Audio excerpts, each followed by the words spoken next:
नमस्कार सभी को। दोस्तों, क्या आप कल्पना कर सकते हैं कि एक व्यक्ति का कंपनसेशन पैकेज जिसकी वैल्यू 100 से अधिक देशों की जो सालाना जीडीपी हो उससे भी ज़्यादा हो सकती है। आप कल्पना भले ना कर सको पर ये रियलिटी है। ये किसी साई-फाई मूवी की कहानी नहीं है। आज के कॉर्पोरेट जगत की ये सबसे बड़ी और सबसे विवादास्पद खबर है।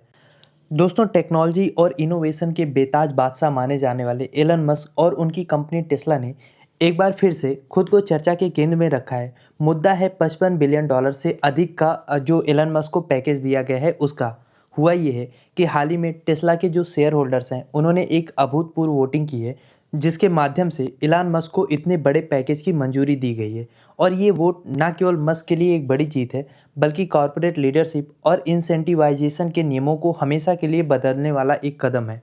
लेकिन इस खबर को डिटेल में समझने से पहले सबसे पहले हम एक भ्रम को क्लियर कर लेते हैं। आपने कई जगह सोशल मीडिया पे, यहाँ तक कि कुछ इंटरनेशनल मीडिया रिपोर्ट्स में भी ये आंकड़ा देखा होगा कि इलन मस्क को जो पैकेज मिल रहा है वो 1 ट्रिलियन डॉलर का है। जबकि हकीकत ऐसा नहीं है। एलन मस्क का पैकेज सीधे तौर पे 1 ट्रिलियन डॉलर का नहीं है। तो सवाल ये है कि आंकड़ा फिर ये सामने कहाँ से आ रहा है? देखिए, दरअसल बात ये है कि ये पैकेज स्टॉक ऑप्शंस के रूप में है। इसका मूल्य टेस्ला के शेयर प्राइसेस और मार्केट कैपिटलाइजेशन पे निर्भर करेगा। दरअसल जब ये पैकेज पहली बार 2018 में स्वीकृत किया गया था, तब इसकी अनुमानित वैल्यू थी 2.6 बिलियन डॉलर। और जैसे-जैसे टेस्ला की मार्केट वैल्यू बढ़ती है, इसकी वैल्यू, इस पैकेज की वैल्यू बढ़ के आज के समय में हो जाती है 55 बिलियन डॉलर के आसपास। और ये जो 1 ट्रिलियन का ज़िक्र होता है, वो उसी हिसाब से जो टेस्ला की मार्केट वैल्यू बढ़ेगी, उस पे डिपेंड करता है। एक ऐसा विज़न है जहाँ पे टेस्ला की वैल्यू ट्रिलियन डॉलर या उससे कई गुना ज़्यादा पहुँच जाएगी। तो उस हिसाब से इस पैकेज के रूप में मस्क को जो शेयर दिया जा रहा है, उसकी वैल्यू 1 ट्रिलियन हो जाएगी। इस बेसिस पे कई जगह पे आपको ये न्यूज़ देखने को मिलेगी कि इलॉन मस्क को 1 ट्रिलियन डॉलर का पैकेज मिल रहा है। लेकिन इस समय हम 55 बिलियन या उससे अधिक के पैकेज की बात कर रहे हैं, जो अपने आप में कॉर्पोरेट इतिहास में सबसे बड़ा इनाम है। ये पैकेज मस्क को इसलिए दिया जा रहा है क्योंकि उनका मानना है, या यूँ कह लें कि जो कंपनी के शेयर होल्डर्स हैं, उनका मानना है कि केवल इलॉन मस्क ही टेस्ला को 8 ट्रिलियन डॉलर से बड़ी कंपनी बना सकते हैं। और इस पैकेज की कहानी कोई 2-4 महीने पुरानी नहीं है। ये एक 6 साल लंबी कहानी है जिसको समझना हमें ज़रूरी है। 2018 में टेस्ला बोर्ड ने मस्क के लिए एक इंसेंटिव प्लान डिज़ाइन किया। और ये कोई अनियमित सैलरी नहीं थी। या मस्क को अगले 1 दशक में, यानी 10 साल में 12 अलग-अलग माइलस्टोन पूरा करने पर टेस्ला के शेयर खरीदने का अधिकार देगी। अब इसमें शर्त ये थी कि इसके बदले मस्क को कोई सैलरी या कोई बोनस नहीं मिलेगा। केवल परफॉर्मेंस के आधार पे उनको ऑप्शंस मिलेंगे टेस्ला के शेयर खरीदने के। तो आप समझ सकते हैं कि ये डील जो शुरू हुई थी वो 2018 में हुई थी। अब सवाल ये है कि आज ये चर्चा में क्यों है? देखिए, भले ही इसकी शुरुआत 2018 में हुई हो, लेकिन जनवरी 2024 में इस डिज़ाइन को एक बड़ा झटका लगा जब डेलवेयर कोर्ट ऑफ चांसरी की जज जो हैं, उन्होंने इस पैकेज को रद्द कर दिया। कोर्ट का तर्क ये था कि जो बोर्ड के सदस्य हैं, उनकी एलन मस्क के साथ बहुत ज़्यादा करीबी है और एलन मस्क के लिए इस पैकेज को तय करने की प्रक्रिया में कोई पारदर्शिता नहीं दिखाई गई और शेयरधारकों को सभी आवश्यक जानकारी भी नहीं दी गई।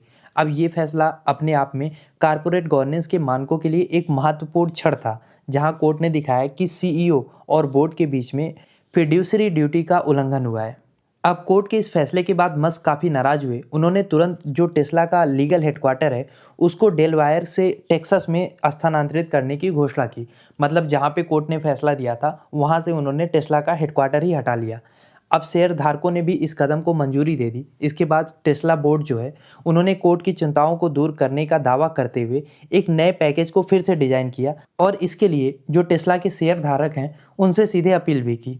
और इतना सब कुछ एक तरीके से किया गया ताकि कोर्ट के फैसले को भी पलटा जा सके और मस्क की लीडरशिप पे अटूट विश्वास भी दिखाया जा सके। और अब जब दोबारा से टेस्ला ने एलन मस्क को ये पैकेज दिया है, तो फिर से एक बार ये खबर चर्चा में आ चुकी है। अब सवाल ये है कि यह पैकेज इतना विशाल क्यों है? देखिए, बात ये है कि ये पैकेज इतना विशाल इसलिए है क्योंकि इसके लक्ष्य भी उतने ही विशाल हैं। पृथ्वी से परे की बातें यहाँ पे हो रही हैं। मस्क को 55 बिलियन डॉलर का मूल्य तभी मिलेगा जब टेस्ला असाधारण प्रदर्शन करेगी।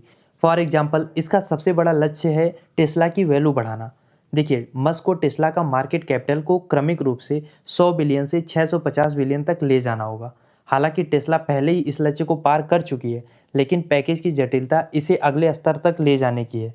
और इसीलिए कुछ विश्लेषक इस बात को मानते हैं कि इस पैकेज का जो अधिकतम मूल्य है वो तभी मस्क को मिलेगा जब मस्क अपने एआई और रोबोटिक्स के सपने को पूरा करते हुए टेस्ला को 8 ट्रिलियन से 10 ट्रिलियन की कंपनी बना देते हैं।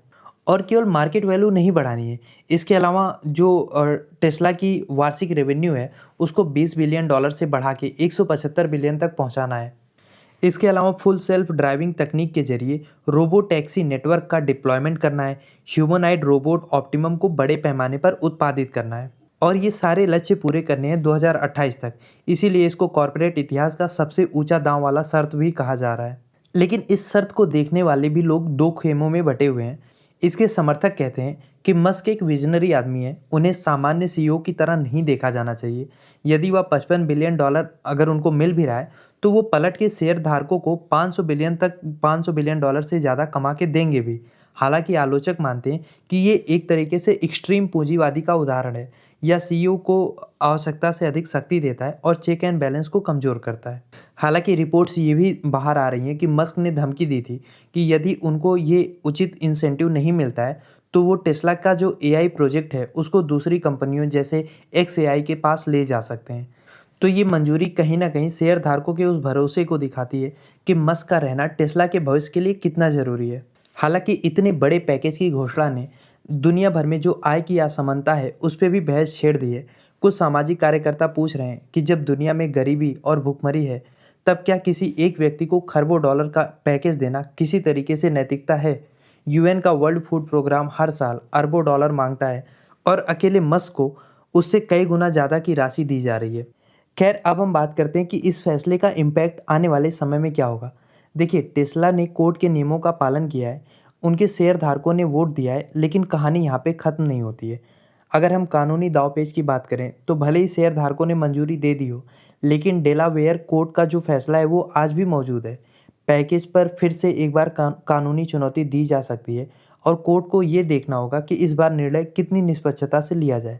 इसके अलावा अगर हम मार्केट रिएक्शन की बात करें तो इस खबर के बाद टेस्ला के स्टॉक में शुरुआती तेजी भी देखी गई। हालांकि विश्लेषक ये चेतावनी दे रहे हैं कि असली विकास तभी होगा जब मस्क उन टारगेट्स को पूरा करेंगे और ये डील अपने आप में एग्जीक्यूटिव कंपनसेशन के लिए एक नया बेंचमार्क बन सकती है। अब दूसरे टेक कंपनियां भी इसी तरीके का परफॉर्मेंस लिंक्ड पैकेज ला सकती हैं। दोस्तों, एलन मस्क का ये पैकेज एक व्यक्ति की असाधारण महत्वाकांक्षा और उस पर कंपनी का जो अटूट विश्वास है उसका प्रतीक है। ये हमें सोचने पे मजबूर करता है कि क्या असाधारण सफलता के लिए नियमों को और निष्पक्षता को नज़रअंदाज किया जा सकता है। क्या एक 55 बिलियन का इंसेंटिव टेस्ला को दुनिया की पहली 8 ट्रिलियन की कंपनी बना सकती है। क्या आपको लगता है कि ये डील टेस्ला और उसके शेयर होल्डर्स के लिए एक फ़ायदेमंद डील साबित होने वाली है, या आपको लगता है कि इस डील ने कहीं ना कहीं जो सीईओ के पास बेशुमार पावर होती है उसको और बढ़ा दिया है और एक गलत एग्जाम्पल सेट किया है। क्या सोचते हैं आप इस बारे में? लिखिए अपनी राय कमेंट बॉक्स में।